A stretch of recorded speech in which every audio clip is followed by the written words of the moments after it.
The Apostate Prophet is a former Muslim-Turned-Atheist who's created a YouTube channel designed to educate people about the religion of Islam. He works in concert with other ex-Muslims who've become atheists, but also with Christian apologists. But we have to admit that it sounds like an odd combination. Often when we see people leave Islam, they have very little use for religion in any form. But the Apostate Prophet actually has a healthy respect for Christian apologists.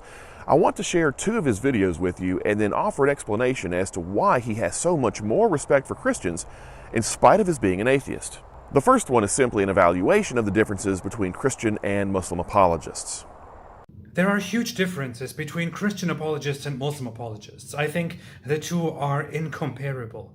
But one of the major differences between Christian apologists and Muslim apologists is that Christian apologists are able and willing to have proper conversations, discussions, and debates with former Christians and critics of Christianity, whereas Muslim apologists are unwilling to recognize us, former Muslims, and critics of Islam as fellow human beings, let alone sitting down and having proper conversations, discussions, and debates with us. The Muslim response to critics does not only look very hostile, it also looks like they are afraid of something. And I really hope that Muslim apologists become more like Christian apologists so that we can exchange ideas without dehumanizing each other. I really hope so. Stay away from Islam. Well, why is he so tough on Muslim apologists? Well, here's where the second video comes in. It's a kind of skit that makes fun of some of the kinds of people the Apostate Prophet encounters. And if you know much about the character of Muslim apologists, especially those in the United Kingdom, then this is going to sound very familiar. Hey, let's have a debate. I'm sure it would be very enjoyable for all of us. That's a great idea. Let's have a fruitful debate. Maybe we can even change each other's minds. Hey, let's have a debate. You want debate? Come face to my park. I will end your career, you Islamophobe. You will be humiliated, boy. Allahu Akbar.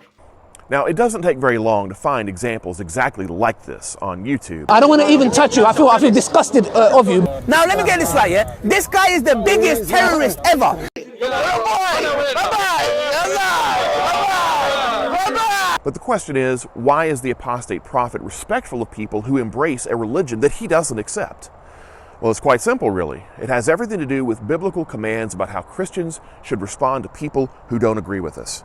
In 1 Peter 3:15, it says, "In your hearts honor Christ the Lord as holy, always being prepared to make a defense to anyone who asks you for a reason for the hope that is in you, yet do it with gentleness and respect."